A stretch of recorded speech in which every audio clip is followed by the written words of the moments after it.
This podcast is part of the Big Heads Media Podcast Network. Go to bigheadsmedia.com for more great podcasts.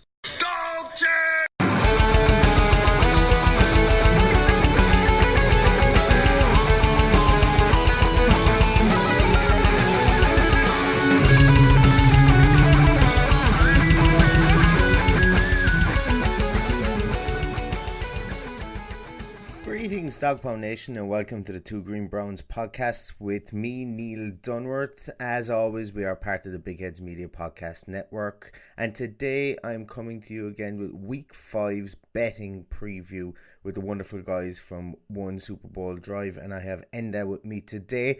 So we're going to pop into the interview there with Enda that we had earlier on this morning and look through the slated games for today, maybe with some money-making ventures that you guys might have. Remember, as always, this is a healthy bet, as we say. It's a healthy interest. Do not bet more than you can afford. Always bet responsibility. And as soon as the fun stops, please stop betting because it's not worth it for you guys. So without further ado, we're going to move towards the interview. Some of you guys might have a small pause before the interview to hear a Big Heads Media Podcast Network ad promo for one of their fantastic podcasts that they would have on their podcast side also. So we'll be back with you in one moment and we will have our interview with Enda today. Hey, I'm Zach. And I'm Kevin. And we're the hosts of the Ringside Podcast. We were annoyed by the lack of hockey coverage on local sports radio and decided that we were stupid enough to try and provide some ourselves. We have what we call the Ringside Guarantee. We guarantee that the podcast you're currently listening to is better than ours. We are literally just two halves of one whole idiot trying to fumble through covering the Detroit Red Wings, the National Hockey League, and hockey in general. Check us out on Facebook and Twitter at Ringside Pod, and subscribe to us on all your favorite podcast providers. Every time you listen to our podcast, it brings us one step closer to our ultimate business goal of purchasing the Arizona Coyotes and then moving them to Detroit. What? Now, back to your regularly scheduled programming, or just another commercial. We aren't the ones who make those choices.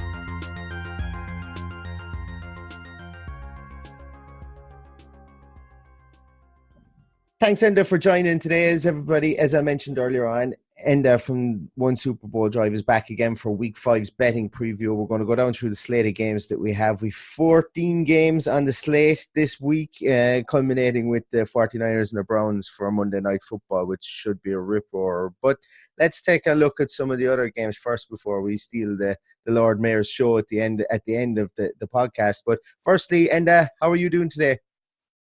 Not so bad. Yourself? I'm fine. It's the weather here is terrible. It's literally unbelievably bad. I lit a wood burning stove at like 9:25 this morning, going, yeah, today is just a day where I'm going to just cocoon myself and turn the temperatures of the house up to something resembling the temperatures in hell and just sit here in the warmth for the day because it's not a nice day.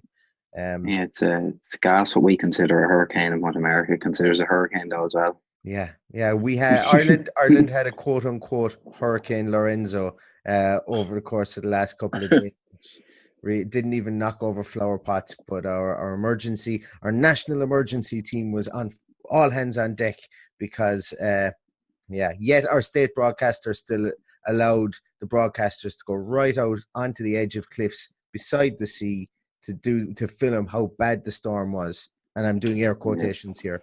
So Ireland doesn't do catastrophic weather very well. I don't know.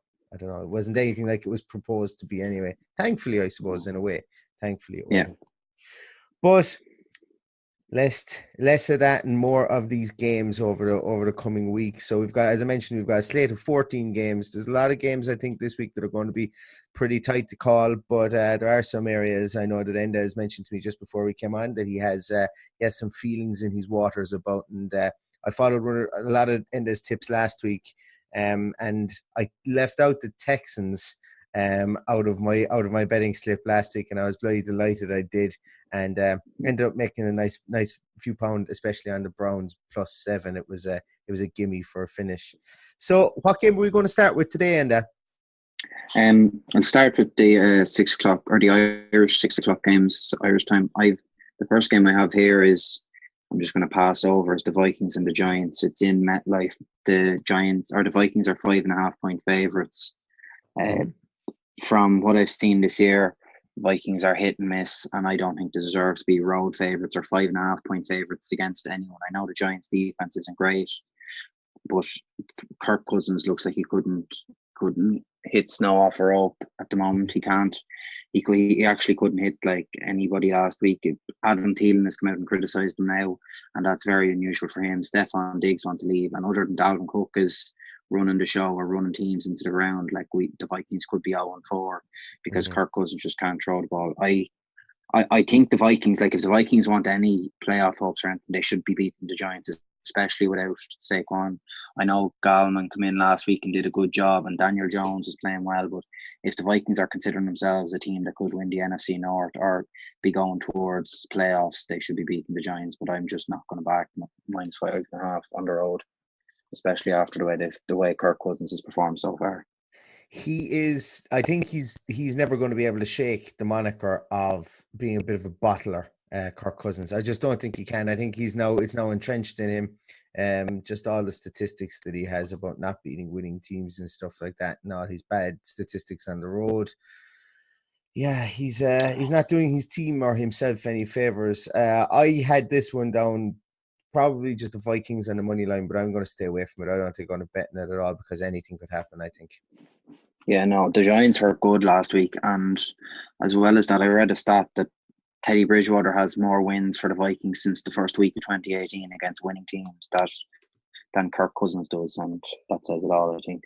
I think Kirk Cousins only beats teams that aren't in playoff contention, and he plays remarkably well when he does that, like when he's playing bad teams, but he just can't play against good teams, or when he's in the limelight, or when he has to beat a big team or in a primetime game, he just doesn't show up. And it's, as a Vikings fan, it's very frustrating because the rest of the team is nearly Super Bowl caliber, but sure, if you don't have the quarterback there, it doesn't matter.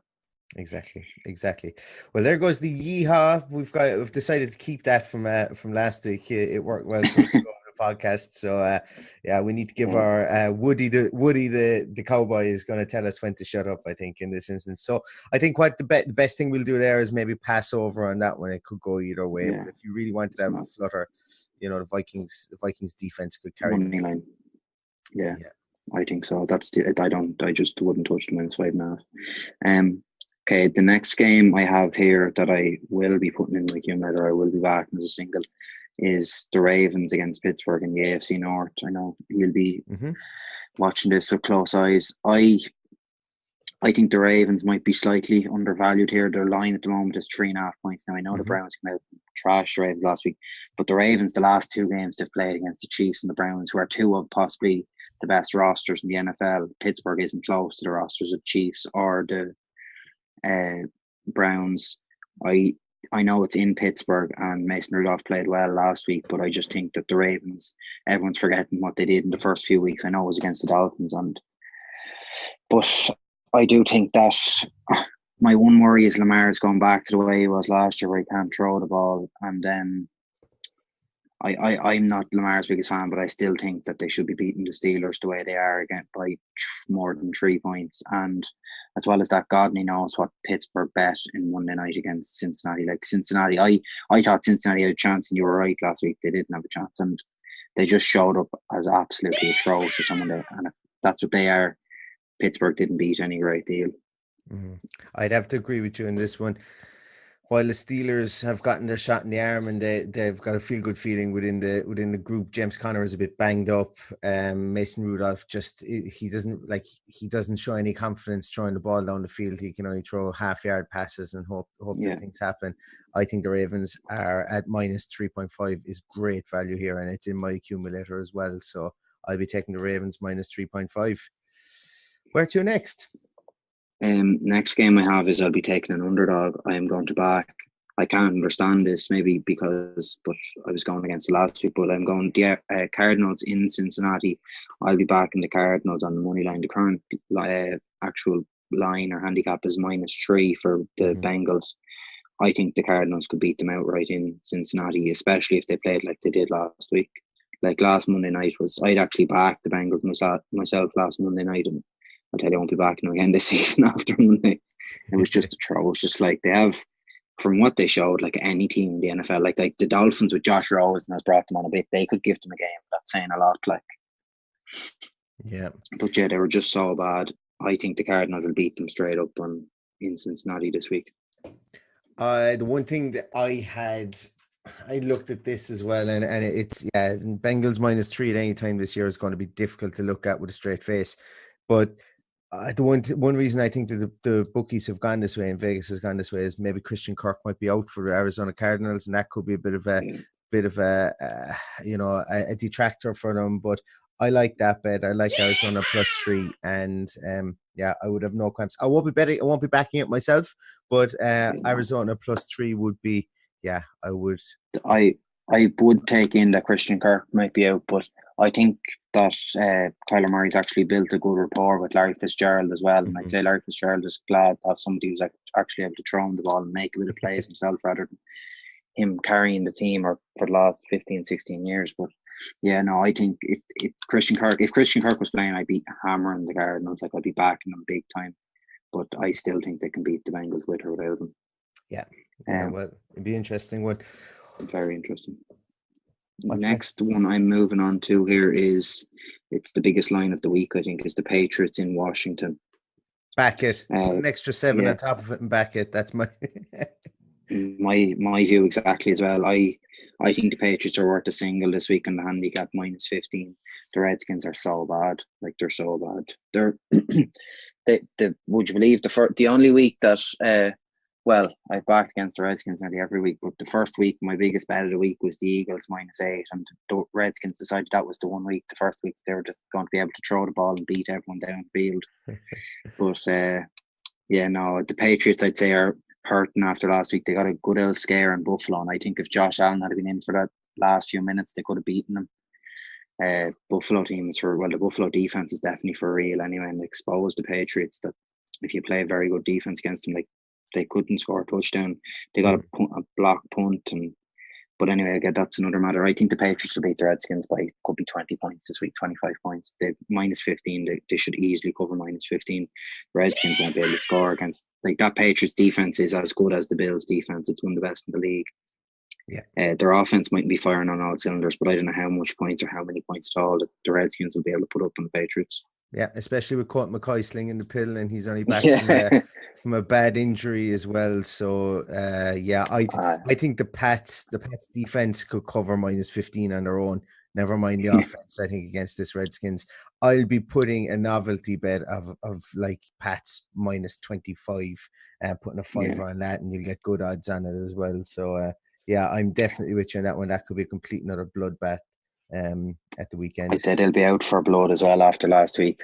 Exactly. They want to rectify their image. The next game I have here it's the second biggest line of the week, and I won't be touching it. But it's the Jets at the Eagles. It's -14.5. And I know the Jets are atrocious, but the Eagles they've let me down twice already this year on bets on their own. The first week against the Redskins, and then I think it was week 3 on the Monday or Sunday Night Football against the Falcons in Atlanta. I just don't trust them -14. Like, it's -14.5. It's a big line. I know the Jets are not good, but I just don't trust the Eagles to put my money on the -14. They do have the obvious roster advantage. Sam Darnold is still out with mono. And they could well. I know Carson Wentz has had issues with his receivers dropping the balls, and I think PFF have him graded as the top quarterback in the league. If his receivers could catch the ball, they probably would have won most of their games by more than the spread, or covered a lot of the spreads. But I just don't trust them -14.5. Like, the Eagles definitely will win. Like, they will be winning at home, and they could well cover it. But I'm just not going to touch it the way they're playing this year so far. I'm very tempted looking at it because I think that they're just going to hand. Like, with the Jets still will have problems up the middle, and I think handing the ball to Jordan Howard and to Miles Sanders could be something that the Eagles do. But I don't think I'm going to bet on, and not at -14.5 anyway. It won't be in my accumulator, but I wouldn't be surprised if the Eagles put up. No, neither would I. And the one week I won't be on them big, they'll trash the Jets, so that'll be typical. Yeah, that'll Like be you, typical. That's right. the next early game here I have is the Jags and the Panthers. Hmm. Current line is Panthers are favored by 3.5. Now, usually this game would, well, in previous years, if you'd seen two backup rookie quarterbacks starting in week 5, it'd be just stay away game, and I think I'll be staying away from this as well. It's 3.5 points. I think that this game could go either way, as in both teams are carrying, both rookie quarterbacks are carrying their franchises and keeping them in contention. Like Gardner Minshew is playing unbelievable. I don't know if you've seen the play against the Broncos last week where he evaded, I think, all 4 or 5 defensive linemen for the Broncos and threw a touchdown pass. And then Kyle Allen, he avoided JJ Watt and made that big throw downfield to allow the Panthers to win as well. I think the Jags, Leonard Fournette played extremely well last week against the Broncos. If the Panthers can stop Leonard Fournette and make Gardner Minshew just throw the ball flat out without the support of their own game, I think the Panthers will cover the line well. But if the Jags can get their run game going and then allow Gardner Minshew to make 1 or 2 big throws downfield, open up covers with play action passes, the Jags could win. But it's a toss of a coin. It's a very hard game to call. Like, I think they're evenly matched. The Jags defense is very good, but the Panthers offense seems to be playing extremely well as well. So it's a hard game to call. Like me myself, I won't be touching this game. It's one of the few games I won't be touching at all this week. I have him in my accumulator. I have him in my 3-game accumulator, and I'm taking the Jags plus 3.5. I just I believe in if that. I was to swing one way, that's where I'd be swinging. Yeah, I'm going to take them, but I can see why. It is a bit of a pitch and toss 'em kind of a game, but I just think Kyle Allen's luck is going to run out, and I know you could say the same with Gardner Minshew, but I think Kyle Allen's luck is going to run out, and I think maybe Ngakoue and their front line could have a bit of field there. I don't have any reason to say it. There's nothing that would give me great confidence in saying that. I just have a feeling in my waters, and that's not the way you should bet. But yeah, I don't know. I just think the Jags plus 3.5 is a decent bet. Oh, it definitely is, and sometimes you're better off sticking with your gut rather than stats because you'll end up better off. Yeah. Okay. I have 3 more games here on the early slate.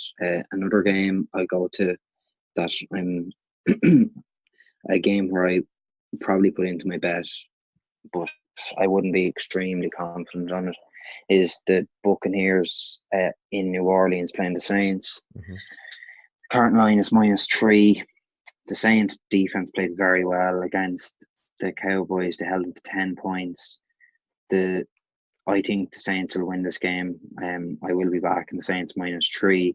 The Bucs looked very good last week against the Rams, but the Rams defense seems to be non-existent this year.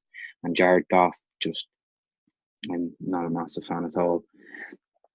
The Saints in New Orleans, when they're playing New Orleans, are a different animal compared to when they're on the road. So when you have them on the road, you have a decent chance of beating them. When they play in New Orleans, I think it's nearly impossible to beat them. I don't know what it is. It's such a home field advantage during the Superdome, and it gets so loud. I just think that the Saints, Teddy Bridgewater looked okay last week. He wasn't great, but the Dallas defense is okay. And I just think they might have enough to get past the Bucs. It's a game I would like to watch, but yeah, I don't know what's in store with this Saints team. They're very Jekyll and Hyde this year, especially since they've lost Drew Brees. So kind of like with the Eagles as well, I'm kind of going, it really will depend. Well, with the Eagles, it depends on the wide receivers not dropping the ball. With the Saints, it depends on the quarterback getting the ball out in time. So I just can't say. Now the Bucs safety or defensive backs and stuff like that have been tested this year, and there's been big scores run up on them. So I think it'll be quite an entertaining game. Maybe it might be one to look at for covering the over-under. But I won't be betting on it at all. I'm going to leave that one alone because, as I say, it's just too Jekyll and Hyde. They're two Jekyll and Hyde teams that you just don't know what way they're going to come out and go. Yeah, I agree. It's going to be a hard game to call, but I think the one thing that swings it for me is the Saints when they play at home are a very good team, but I wouldn't be overly confident at all. The next game we'll move on to is the Bills playing in Tennessee. They're playing the Titans this week. The current line is -3 for the Titans. Now, if Josh Allen was out of concussion protocol, I will be back in the Bills 100%. I still kind of fancy the Bills because without Josh Allen last week, basically lost the game for the Bills. Like his decision making was terrible, and I'm a big Josh Allen fan, but his decision making was just terrible. And especially in the fourth quarter, he threw a ball into triple coverage when they were driving towards the Patriots line. Just basically called game. I wouldn't have enough confidence in Matt Barkley to put my money on. I definitely don't have enough confidence in Marcus Mariota going against the Bills defense. Possibly back. I would possibly take the under here. I think it could be a low scoring game, especially if Matt Barkley isn't accustomed or isn't well entwined with the playbook and ready to go this week. Now he's had a full week, so he should be, and I'd say they knew fairly early on from this week that Josh Allen wouldn't be playing. But I don't know, the under is very low. It's 38.5 points, but I could still see it hitting. But it's just a tough game. If Josh Allen were to be declared, I know yesterday he was still in concussion protocol, so it's probably very unlikely he will be playing. I haven't seen if it's definite that he's not, but if he is playing, I will be back in the Bills money line. If he's not playing, I'll just be leaving the game alone. I won't be touching it. Cool. Yeah, as we mentioned, there's quite a few games this week that are trap games, I think, from a betting point of view. And there's no harm not putting money on a game as well. It's if you're not sure, sometimes it's best off just leave it alone. What's next in the menu? We have the Falcons at Houston playing the Texans. Houston very disappointing last week. I don't know what's going on in Houston. Like Deshaun Watson, everyone was praising Deshaun Watson for coming out in his press conference and describing what cover 4 defense was. Like, I think anybody age of 17 that's played Madden before could tell you what cover 4 defense is like. It was like mind-blowing statistics. It's like the people are all looking at him and all. It's like, well, there's the other side to it. If you're meant to be a franchise quarterback and you come in and ask him what's cover 4 defense and he can't tell you, then you're an awful bother altogether. But yeah, I said it from the start, and Mark agreed with me that the Texans seem to be all in this year when they traded for Laremy Tunsil, and they thought this year could be the year where they made the Super Bowl drive. I haven't been a fan of them at all. Their offensive line is so bad, even with Tunsil. Deshaun Watson has no time. I possibly the overs, but the Falcons were terrible last week as well. It's just a bad game between two teams who I think at the start of the year might have thought they could have been division winners or wildcard teams. I think maybe both of them will miss the playoffs this year. And it's another trap game. It's so hard to call. Like -4, you could say you would fancy the Texans at home. You probably should fancy the Texans at home against a bad Falcons team. But after last week, and it will take a week or two for me to watch and see Deshaun Watson and that team firing very well to put confidence in them, to put my money on them.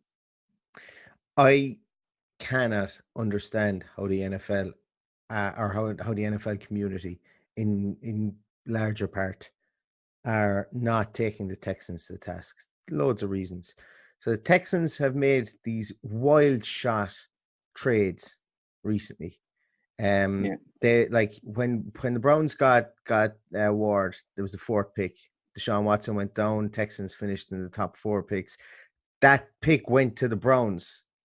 Houston traded away. The 2nd round pick for Brock Osweiler. They lost the 1st and a 2nd that year to the Browns. This coming year, they've lost a 1st and a 2nd, and I think they've lost a 1st for the year afterwards as well. They have been reckless with the GM or without a GM with picks, and they've nothing to show for it. The fact they don't have a GM in the room at the moment, and the fact that they've traded for Duke Johnson, giving him 3 and 4 touches of the ball in the last 2 games, and Cleveland, we don't care as long as they keep playing him. Just play him his 10 games. That's perfect. Once he plays 10 games, we get a 3rd round pick. That's music to John Dorsey's ears. 2 third-round picks, maybe move up to the second round, maybe package those 2 second-rounders, move up to the first round, get 2 first-round picks for a team that doesn't need 11 picks, which we have already. Houston Texans have mismanaged their picks and have mismanaged their team horrendously with the GM and without the GM. And to be honest with you, they deserve. They kind at this rate, they deserve to kind of they reap what they sow. The team is rudderless, it's leaderless, and everything like that. And that's my soliloquy on the Texans.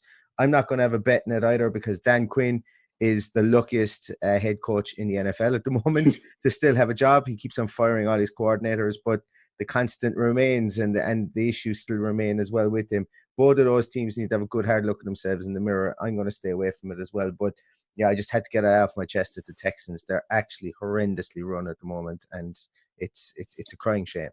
I was kind of on that from the start of the year that I don't rate the Texans at all, and I think it's kind of building into a situation similar to what happened in Indianapolis, where Andrew Luck for the first 4 years of his career, the GM was horrendous before they got Ballard in. Sorted out when Ballard got in, gave him a decent offensive line. The damage was already done. Andrew Luck was injured, and I don't think Deshaun Watson is as good as everyone says he is, but he's definitely better than average start quarterback. Like, he's definitely should be a start quarterback in the NFL. And if this keeps happening to him, where he's going to keep getting hit every single week, it could turn into where he's like Andrew Luck and he just gets injured every year, and he just may have to walk away because it's atrocious. Like, their offensive line, I know they went and got Laramie Tunsil, but he just hasn't performed either. Like, it's just been terrible. No. Anyway. Onwards to better teams, better run teams, because they're only getting put in bad form, those two. Yeah. The next game I have here is I think there's only 2 afternoon games tomorrow. There's the Broncos and the Chargers, and the Packers and the Cowboys. First game I'll go to is one team that's severely disappointed me this year: the Broncos and the Chargers. Now, Chargers played okay last week and got some sort of momentum back and played a lot better than they had in the first few weeks. And the Broncos are just they're not a good team. Like, they played okay against the Jags last week, which is a good Jags team, and they finally got a sack and they finally got some sort of momentum or some sort of defensive pressure going. But the Chargers have a better roster. They have a better team. They probably have higher ambitions, and it's in LA. I know it's not much of a home advantage, but the Chargers should really be winning this game. The current line is -6.5. I'd say they will win by 7 points. They should win by a touchdown if they want to do what I'd say they want to do this year. They should definitely win by a touchdown. Melvin Gordon coming back. You've seen Leonard Fournette have a massive game last week. Now, I know Melvin Gordon and Austin Eckler are not the physical running back that Leonard Fournette is, but I still think they'll cause some trouble at the middle against that Denver front, they're so porous against the run. It seems like there's nobody in the middle to stop the run. I'll probably be back in Chargers -6.5 here. Yeah. I think Paddy, my dog, as well agrees with you. He couldn't hide his excitement out what you were saying there, and he'd say, "Yeah, I'm going to put my dog bones on that as well." But I think the Chargers -6.5. Melvin Gordon is going to be able to prove a point. He could be one of two things. He could be able to prove a point, or he could just sulk around the field just picking up his cash. But I think he's going to prove a point because him holding out had no bearing on his future, because it was a catastrophe, to be honest with you. His agent, he had no leverage he didn't have any leverage like Le'Veon Bell and so on. But yeah, I think the Chargers -6.5 is I think it's one of those kind of educated bets that definitely could come true for sure. So with the Cowboys and Packers. Yeah, if you'd taken week 4 out of the equation, this could have been the best. Well, you would have thought one of the best games of the week, but both of the teams underperformed last week, I think. The one thing that's swaying me, I'm going to say here, I kind of fancy the Packers +3.5, but I think it could go either way. It's another tight game. Like, there's a lot of tight games this week.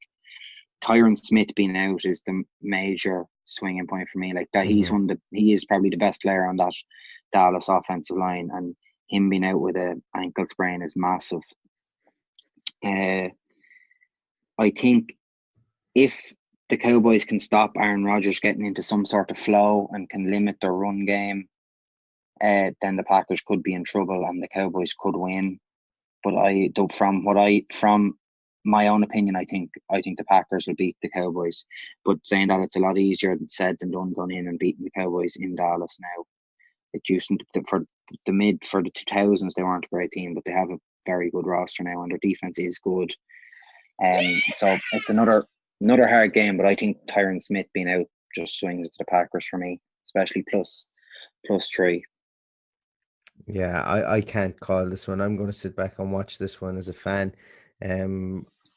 I just don't know. Once again, I really don't. Packers up and down. I thought the Cowboys would sail into this before last week and would, might put up a decent score against the Packers. But I think they're going to struggle in the run game, as you mentioned, without Tyron Smith, and the pass game is going to be difficult against the Packers defensive backs and so on. So yeah, I'm going to stay away from this one, but I could see Packers plus 3.5 does have a slight allure to it. All right, but I'm going to stay away from it myself. Yeah, it's a very hard game to call. It's as I said, like if this was last week's game, you'd be like, geez, this is Clash of the Titans, like, but after last week, it's kind of brought down a notch anyway. Yeah. Okay, moving on to Sunday night football is Indianapolis at Kansas City. Chiefs Kansas City -11. Yeah, -11's a big number. Line, Last week the Chiefs, I don't know, I think they could have lost outright last week. They were my best bet of the week last week, and other than the Lions must have fumbled the ball, I think 6 or 7 times from watching it. It was horrendous. They shot themselves in the foot. The Lions are a good team. Like, you can take that to the bank that Matt Patricia in 2 years has turned what was a disaster of a team into a very good team. Like, their defense is very good, and Matthew Stafford is back playing up to the contract, or the level of the contract that he got. Saying that's for another day. The Colts weren't great last week. I think they won. They didn't cover the spread.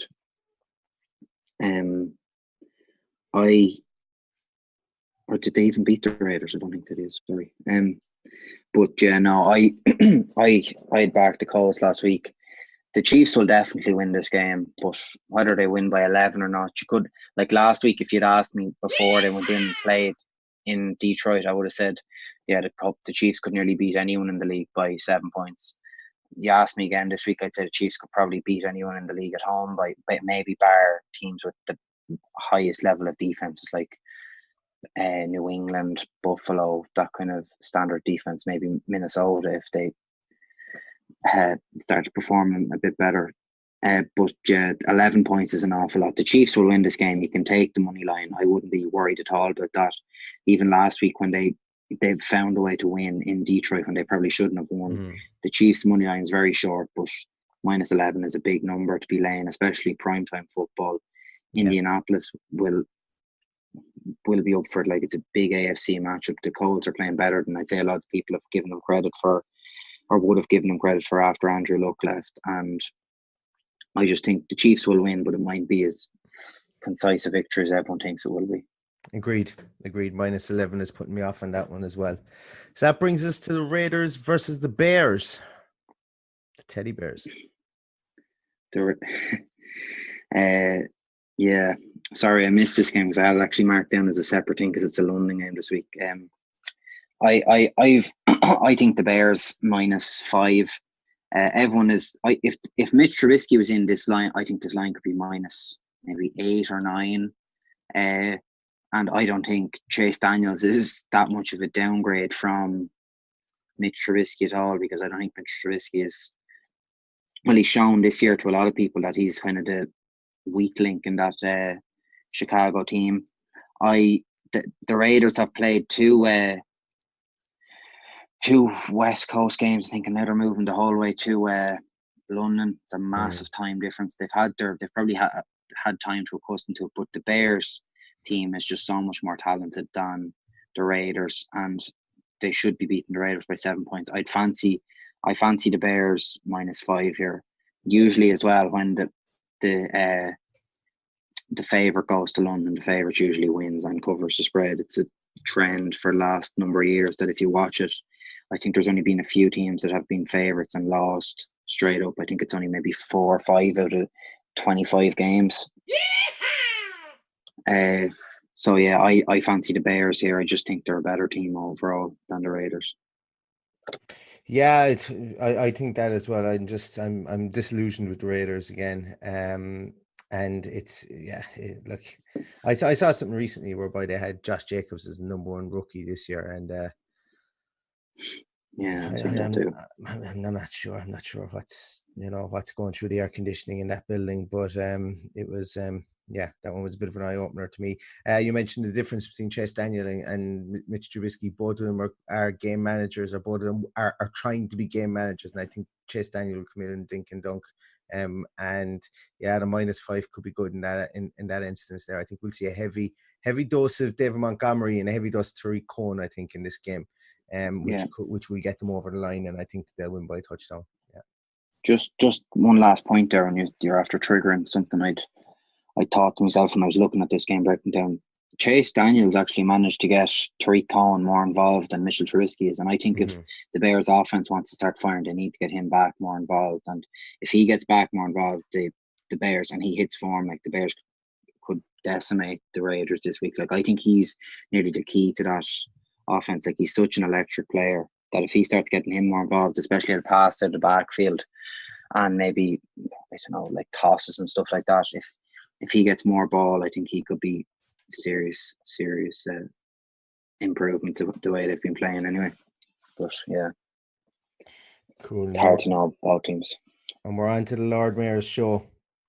The Lord Mayor's show, as we call it here in Ireland, the 49ers versus the Browns, which, to be honest with you, on paper, save for maybe the Packers and the Cowboys, is probably game of the week. Yeah, it's a primetime game as well. It's Monday Night Football. My initial thoughts were that this is going to be a heavy game on offense. I mentioned to you beforehand, I'd say this is probably one of my best bets of the week. Is the line here is over 46.5 points. Like, usually for high scoring games, the NFL, the over might be 51.5 or something. I couldn't believe when this was 46. I'd say by tomorrow, by Monday, by kickoff, this could have shifted 2 or 3 points to over 48 or over 49. Because it's two teams with explosive offenses. Like last week, you seen the Browns put up 40 points themselves, or over 30 points anyway, 40 something points against the Ravens defense that is a good defense. Now, saying that their secondaries haven't been good, and we said that last week, their secondary hasn't been what it was made up to be. But saying that the 49ers are not great on the back end either. They have a good front, have a good defensive front, but it's not going to stop them. Nick Chubb is a monster. Yeah, I think it's going to be a close game. I'd say it's going to be a really, really good offensive game. And I think it's going to be very close to call who wins the game. It's whoever wins this game, you can take them for serious anyway. Well, yeah, if we can see, if the 49ers play well and the Browns beat them, then you know that you can really take the Browns. Well, we're already taking the Browns for serious, but you can really start considering them, that they'll definitely be making the playoffs. This will be the 49ers' first real test of the year. And if they pull it up to the Browns and it's a very good game, then you know both of the teams are for real, I think. But yeah, one of my best bets of the week is over 46.5 points here. I'm taking the Browns plus 4.5 which is what I got on it. But I was speaking to John Chapman from the 49ers Rush podcast last night for a review pod that I released. And he mentioned that the 49ers have not scored under 24 points this year. And we both kind of came to the conclusion that while both defensive lines are going to be rabid and should get an awful lot of action, that we think that there will definitely be points here. And the more I thought about it afterwards, I think that the Browns could easily score three passing touchdowns. But I also think that the 49ers could score 3 rushing touchdowns. So I think it's going to be a nice little battle between the two offenses, even though the defensive lines will eat their fill as well. I think that it's going to be quite an exciting game, and I actually have it down as a 31-28 to the Browns. So I think there'll be lots of touchdowns in this game, and I definitely think it'll cover over 46.5. Definitely think it. Yeah, no, this is kind of like last week. I was very confident that the Bills and the Patriots, the under was a gift last week. I think this over 46 is a gift this week. Excellent. Um, That's the slate of games. Yeah, that's everything. I think we've it's a covered tough them all slate now. of games this week now. So what would be, have you any kind of banker bet? Have you any kind of parlay or treble or anything like that, or a double that you're looking at? My double, if I was to wait till tomorrow, I would have, if I could say Josh Allen was playing, I would probably do just a single bet in the Bills, because I think they'll beat the Titans if they have Josh Allen healthy. But if I was to say my banker bet of the week, I'd probably do Patriots minus 15, the Browns 49ers over 46.5 points. I'd probably do that double. They're probably both around 10 to 11. Yeah, you might get 2.64 to 1. Would be I think that's the odds for a double of 10 to 11 is 2.64 to 1. I'd say that's a safe bet. It's a good bet as well. I have the treble, the parlay that I put on. I have Cleveland +4, Cleveland +4, Ravens minus 3.5, and the Jags plus 3.5, and that netted me 6.83 to 1, or 7.83 in decimal, or in American betting plus 683, with an implied probability of 12.8%. And thank you very much to whatever betting site I found that gave me the breakdown on those odds. But yeah, so I'm going to have a little bit of fun with that bet. I think the Jags will. I think the Jags are pretty exciting. I think the Ravens will definitely cover minus 3.5, and I'm expecting a shootout that the Browns will win, and we'll announce ourselves as a 3-2 team with Seattle to come, and then into our bye, where we have 2 weeks to get ready for Bill Belichick and shock the nation as we go into a 5-2 into the second half of our season, whereby we've got a crowd of powder puffs, and we will run the board to go 14-2, and all the Tennessee Titans game will be completely forgotten once we host the Lombardi in February. So that's my it's as simple as that. You can take that one to the bank. Yeah, you can take that one. If you were to just parlay all the Browns games from the end of the season from now till then, you thought you could retire. Well, you know what? I did. I looked at after the Patriots game.